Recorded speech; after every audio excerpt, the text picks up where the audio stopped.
I moved to Seattle from Kansas about 5 years ago. I'm one of those tech bros all your locals are always complaining have ruined your city. Well, I guess it's my city now. Sorry about ya. One of my favorite things about the Pacific Northwest is the mountains. I try to get away from the city as often as I can. So, when I found this cabin on the Skyhomish River, I decided I would treat myself to a midweek getaway in the early fall. I arrived this morning. The cabin was very cozy, tucked away among the trees next to the riverbanks. There was a hot tub on the back deck and Wi-Fi for us tech bros who only like the facade of the roughing it. I put my bags on the bed and decided I'd explore inside before I explored out. There was an extensive DVD collection, but mostly romantic comedies and family movies. Magazines from 5 years ago littered the coffee tables. In a little nook in the bedroom, I found a basket containing a few notebooks and local travel guides.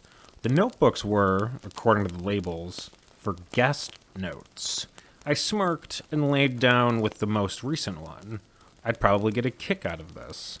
It was mostly what I expected. People talking about their kids and their dogs and how much they loved the hot tub in the river. Pretty boring. I flipped through the book until I got to the most recent entries. It looked like the last guest had written a few pages. 10/10/2020, 10 p.m.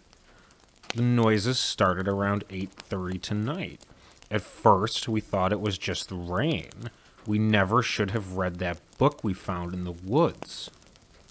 My eyes widened, and I looked more closely at the page. This was a little bit more interesting than the white bread entries before.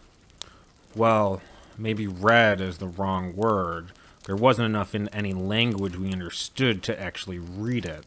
There was nothing but weird symbols and grotesque drawings, except on the very last page, which read in English, "When darkness overtakes the day, that's when old Goo likes to play. Teeth so sharp, eyes so red. Once you see him, you're good as dead." Okay, pretty weird, but whatever. These noises, though, we thought it was dripping rain, but it isn't the right cadence. It sounds more like licking, and every so often there is a crunching sound. Maybe it's just our imaginations. We aren't used to the forest after all. It's so dark and quiet, so every sight or sound seems magnified. As I was closing the curtains in the bedroom, it looked like something was standing at the riverbank. Something vaguely human, but with large horns and big wings folded behind it. My husband says it was a tree. When I looked back, it was gone. Time for bed now. I hope I can sleep. The noises haven't stopped. I chuckled. Clearly someone was getting into the Halloween spirit and having some fun with it. Still, I looked up and through the window in the bedroom at the raging river beyond, and I felt a little uneasy. The sun was starting to set, and the big picture window did give the impression that someone, or something, could be watching from the woods. I got up and closed the curtains before continuing reading, just to ease my mind. 10/11/2020, 7:45 a.m. The bed in this cabin is wonderfully comfortable. My husband slept like a rock.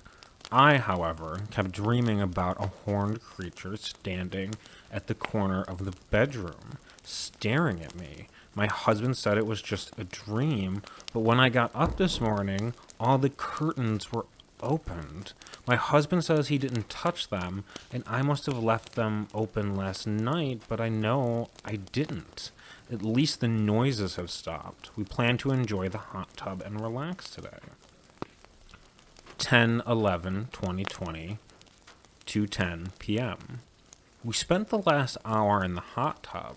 Very nice. But I kept seeing something darting among the trees. Even back inside, I feel like I'm being watched. My husband thinks I'm going crazy. Maybe I am. Yeah, I think you probably are. Maybe drink some beer and chill out.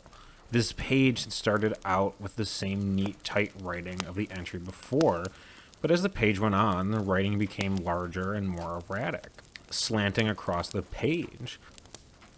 The last entry on the page was the most haphazard looking. 10/11/2020, 8 p.m. The noises are back, but now there's chanting, too. My husband says it's the neighbors, but it isn't a language we know. I see glowing red lights in the woods. I'm afraid to close my eyes. My husband says I'm overreacting. I don't think I can trust him anymore. Chanting? Now I was really sure this was a joke. However, I strained my own ears in the quiet of the cabin and listened. The sun had definitely gone down now, but it was still raining. I could hear the dripping outside. Maybe if you're losing your mind, it did sound a little bit like licking. I admit that I gasped when I turned the page. Even if it was all a joke, the next pages were barely legible. Scribbles and symbols and nonsense. I will try to write it the best way I can for you. 10/12/2020, 8 a.m. I'm supposed to go home this morning. I can't believe I stayed in the woods all by myself all weekend. All of this alone time made me a little paranoid.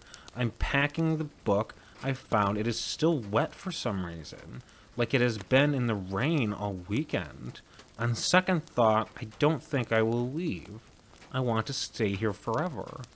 I want to become one with old Goo. The bottom of the third page was just odd symbols that I had never seen before. The next and final page was simply Goo written over and over, covering the entire page. I rolled my eyes and closed the guestbook. Very funny, people. I got up and tossed it back into the basket with the other books, then rifled through them to see if there was anything good that I missed. Maybe something better than this fake monster story. Behind the travel guides was a small leather book that I hadn't noticed before. Curious, I picked it up. It was strangely wet, like it had been in the rain all weekend. The end. Please check out more of Bo Allen's work at our DisciplesofGooGoo, a link for which will be posted below in the description. Please join me next week for a new story. Stay safe and stay spooky.